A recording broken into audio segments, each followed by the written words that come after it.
Mr. Moderator, our distinguished guests, brothers and sisters, our friends and our enemies.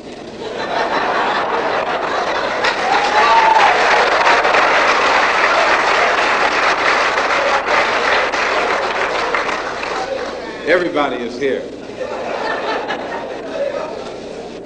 As many of you know, last March, when it was announced that I was no longer in the Black Muslim movement, it was pointed out that it was my intention to work among the 22 million non-Muslim Afro-Americans and to try and form some type of organization or create a situation where the young people, our young people, the students and others, could study the problems of our people for a period of time and then come up with a new analysis and give us some new ideas and some new suggestions as to how to approach a problem that too many other people had been playing around with for too long. And that we would have some kind of meeting and determine at a later date whether to form a black nationalist party or a black nationalist army.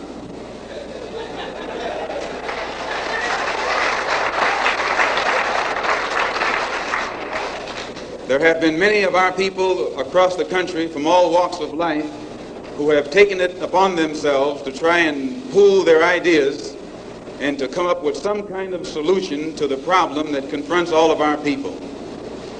And tonight we are here to try and get an understanding of what it is they've come up with.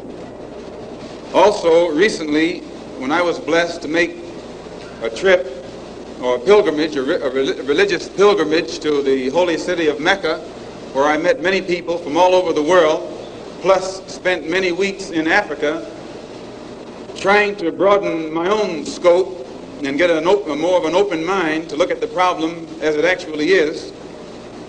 One of the things that I realized, and I realized this even before going over there, was that our African brothers have gained their independence faster than you and I here in America have.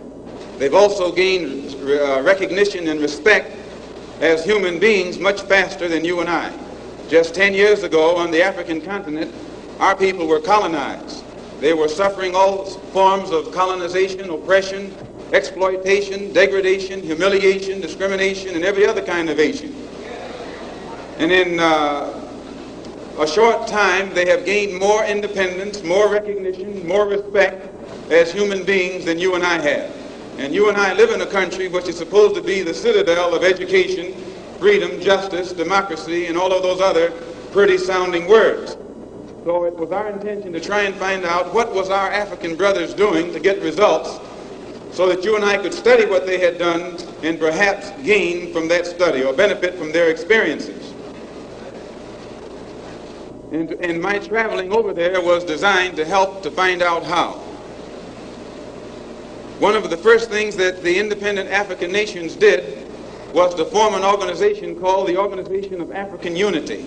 The purpose of our Organization of Afro-American Unity, which has the same aim and objective, to fight whoever gets in our way.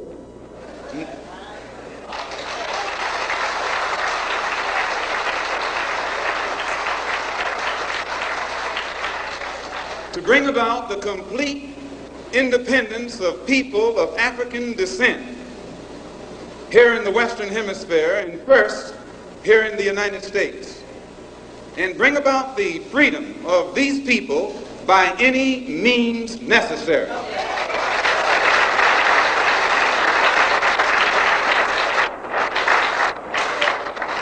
That's our motto. The purpose of our organization is to start right here in Harlem, which has the largest concentration of people of African descent that exists anywhere on this earth. There are more Africans here in Harlem than exist in any city on the African continent, because that's what you and I are, Africans.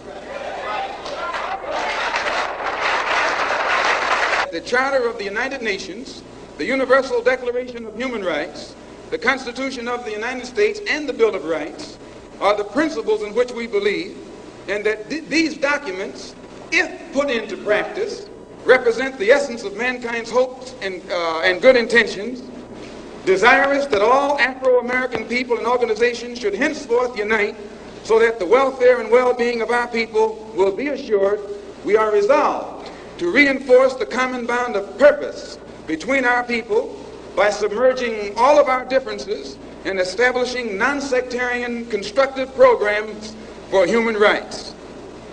We hereby present this charter. Number one, the establishment. The Organization of Afro-American Unity shall include all people of African descent in the Western Hemisphere. In essence, what it is saying, instead of you and me running around here seeking allies in our struggle for freedom, in the Irish neighborhood or the Jewish neighborhood or the Italian neighborhood, we need to seek some allies among people who look something like we do. And once we get their allies, it's time out for you and me to stop running away from the wolf right into the arms of the fox, looking for some kind of help. That's a drag. Number two, self-defense.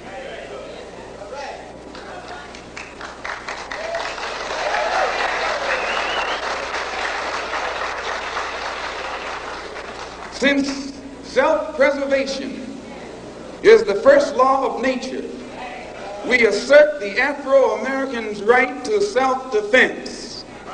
The Constitution of the United States of America clearly affirms the right of every American citizen to bear arms. And as Americans, we will not give up a single right guaranteed under the Constitution. The history of unpunished violence against our people clearly indicates that we must be prepared to defend ourselves, or we will continue to be a defenseless people at the mercy of a ruthless and violent racist mob.